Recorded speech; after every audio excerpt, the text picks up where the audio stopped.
దక్షిణ సినీ పరిశ్రమలో heroine craze ఏ range లో ఉంటుందో తెలిసిందే. ముఖ్యంగా టాలీవుడ్ లో కాస్త కూస్తో టాలెంట్ ఉంటే చాలు ఆమెను ఆకాశానికి ఎత్తేస్తారు. క్రేజ్ లో ఉన్న హీరోయిన్స్ కేవలం సినిమాలకే కాదు, పబ్లిక్ ఈవెంట్లకు స్పెషల్ అట్రాక్షన్ గా నిలుస్తారు. అంతకు ముందు చేసిన 2 సినిమాలు అంతగా ఆకట్టుకోలేకపోయాయి. స్టైలిష్ స్టార్ అల్లు అర్జున్ డీజేతో మాత్రం దుమ్ము దులిపేసింది పూజ.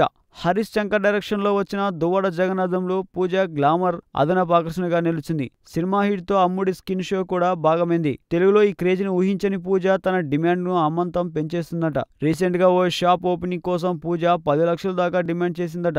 సాధారణంగా ఫామ్ లో ఉన్న స్టార్ హీరోయిన్స్ అయితే షాప్ ఓపెనింగ్ లాంటి ఈవెంట్ కు 3 నుంచి 5 లక్షలు వసూలు చేస్తారు. కానీ 10 నిమిషాల అదే పనిని పూజ మాత్రం 10 లక్షలు అడిగి వారికి షాక్ ఇచ్చిందంట.